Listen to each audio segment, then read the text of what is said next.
കുഞ്ഞ് ഫുഡ് കഴിക്കുന്നില്ലേ? കോക്കോമെലൻ വെച്ച് കൊടുത്താലോ? സ്ക്രീൻ ടൈം എന്നത് ഏത് പ്രായക്കാരെയും ഒരുപോലെ പിടിച്ചിരുത്താൻ കഴിയുന്ന ഒന്നാണ്. എന്നാൽ ഇത് നമ്മുടെ കുഞ്ഞുങ്ങളിൽ എന്തെല്ലാം പ്രശ്നങ്ങൾ ഉണ്ടാക്കുമെന്ന് നിങ്ങൾക്കറിയാമോ? കിഡ്സ് വേയിൽ നിന്ന് അനുവാണേ. പോകാം ഇന്നത്തെ വീഡിയോയിലേക്ക്. കുഞ്ഞിന്റെ ഡെവലപ്മെന്റ് പീരീഡിൽ സ്ക്രീൻ ടൈം എന്നത് വളരെ അധികം ഇമ്പാക്റ്റ് ഉണ്ടാക്കുന്ന ഒന്നാണ്. അത് ഏതെല്ലാം തരത്തിലെന്ന് നമുക്ക് നോക്കാം. ഒന്നാമതായി കുഞ്ഞിന്റെ ഭാഷാവികാസം. കാർട്ടൂൺ പോലുള്ള വീഡിയോകളിലൂടെ കുട്ടികളിൽ എത്തുന്നത് അധികമായ ശബ്ദം, കാഴ്ച, നിറം എന്നിവയാണ്. ഇത് കുട്ടികളെ അധിക നേരം സ്ക്രീനിന് മുന്നിൽ പിടിച്ചിരുത്തുന്നതിന് കാരണമാകുന്നു. ഇത് കുട്ടികളുടെ സംസാരശേഷിയെ സാരമായി ബാധിക്കുന്നു.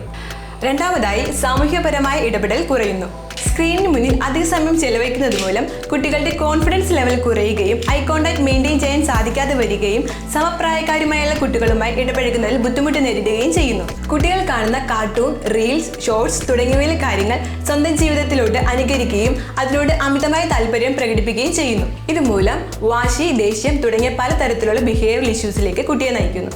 ഇത്തരത്തിലുള്ള പ്രശ്നങ്ങൾ നേരിടുന്ന കുട്ടികളുടെ പേരൻസ് ആണോ നിങ്ങൾ? എന്നാൽ ഇതിനെല്ലാം പരിഹാരമായി കിഡ്സ് വേ നിങ്ങൾക്കൊപ്പമുണ്ട്.